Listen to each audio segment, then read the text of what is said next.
2000년대 초반에 일본에서도 묻지마 흉기 난동이 참 많았다고 한국도 비슷하게 따라가는 느낌입니다. 일본의 경우 청년 실업률이 최대일 때 자주 벌어졌던 일이었다고 하는데 역시 경제적 빈곤과 인간관계의 고립이 가장 주 원인이라고 하는데요. 한국도 다르지 않은 것 같습니다. 게다가 요즘은 상대적 빈곤으로 고통받는 사람들이 참 많이 늘어나 남의 인스타를 보면서 남의 인생 훔쳐보기를 자주 하는 사람들은 대부분 제정신으로 살아가기 어렵다고 생각합니다.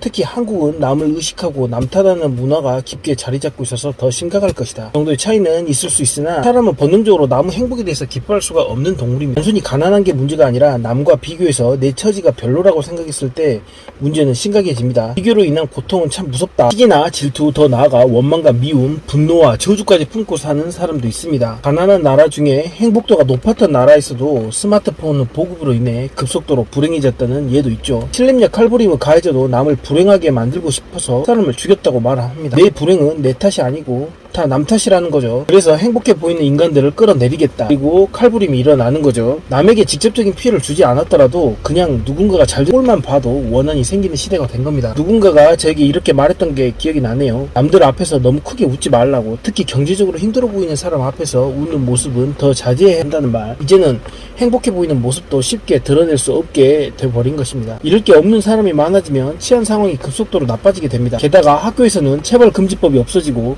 쉽게 말해 오냐오냐 커서 사회에서 개념 없는 애들이 많아졌다는 거. 본인이 뭘 잘못해도 누가 잘못했다고 지적해 줄 수 있는 사람 자체가 없죠. 뭘 잘못했는지도 모르고 잘못했다는 것을 알아도 어떤 책임을 지게 되는지 알지를 못합니다. 사실 공교육은 끝났다라고 저는 생각하고 있습니다. 학교 안에서는 교사의 교권이 바닥치고 있고 사회에서는 경찰의 공권력이 바닥치고 있어서 무법천지가 돼가고 있는 상황입니다. 결혼도 안 하려고 해서 가족을 이루지 못하고 혼자 살아가는 1인 가구도 늘어나고 있고 오히려 미디어에서도 혼자 사는 것을 굉장히 쿨하다는 식으로 부추기고 있는 상황입니다. 물론 혼자 사는 사람들이 모두 묻지마 범죄자가 되는 것은 아니지만 혼자 사는 사람이 많아질수록 사회 전반적으로 외로움과 불안, 우울감이 증가하기 때문에 범죄가 더 늘어난다라는 추측은 어느 정도 합리적이라고 말할 수 있죠. 자발적이든 비자발적이든 고립된 사람들이 많아지고 있다면 그것은 곧 심리적으로 폭발할 가능성은 충분히 있다. 포자기하고 이왕 망한 인생 나 죽을 거면 남들도 다 같이 데려가겠다 하는 생각으로 칼로 다 휘져서 버리는 거죠. 실렘력 칼부림 사건 이후 이 사회에 숨어있던 빌런들이 다 커밍아웃하고 다 튀어나오는 느낌입니다. 칼부림 사건에 대해서 사람들이 공포스러워하는 모습 을 보고 희열을 느끼는 자들이 분명히 있을 것이고